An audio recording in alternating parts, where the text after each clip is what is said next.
Library presents Dancing in Cadillac Light by Kimberly Willis Holt. Read for you by Kimberly J. Brown.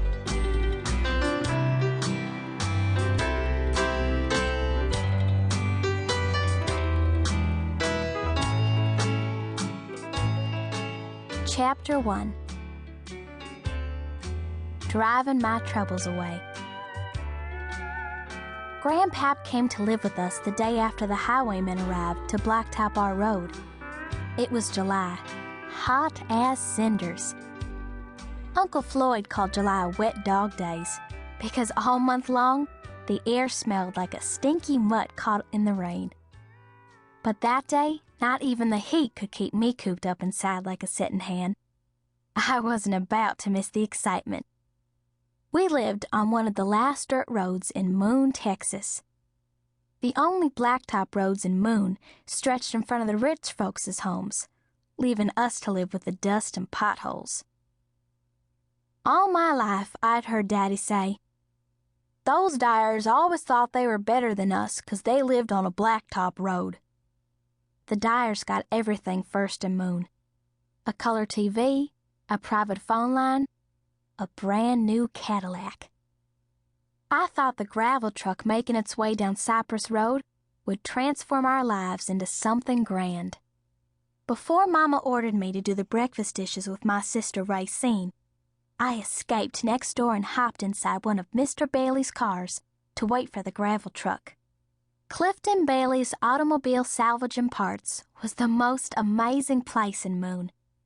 Junk cars were parked in his yard, and piles of rusty parts and patched tires were scattered about like lost treasure. 2 years ago, I took to sneaking over to Clifton Bailey's and slipping into one of his junkers. The whole while, I tried to keep a lookout for Mr. Bailey, but one day he caught me red-handed. He narrowed his crossed eyes and frowned while I sat there with my hands stuck to the steering wheel. Finally, he laughed. "Jaynell, anytime you take a notion, you just pick out a car and drive your heart away." And I did. I drove everywhere, covering miles and miles, even though none of the cars actually ran. Usually I drove when I felt so full I couldn't hold my feelings inside me without popping a vein.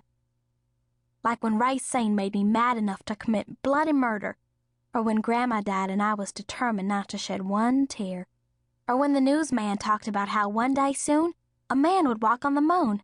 Just the thought of that made me feel like I could bust.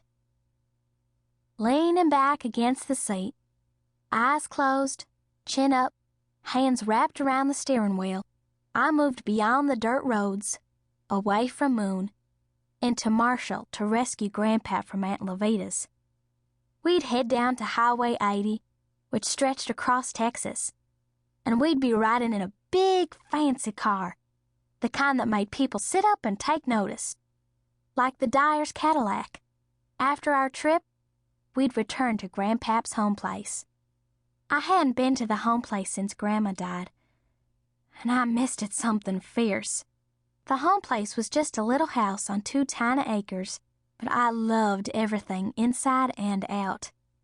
The tree house and the tall oak tree that I used to pretend was a rocket, the corner bookshelf in the living room with Grandpap's Louis L'Amour and Zane Grey westerns, the smell of coffee brewing on the stove, and Hungry Jack biscuits baking in the oven.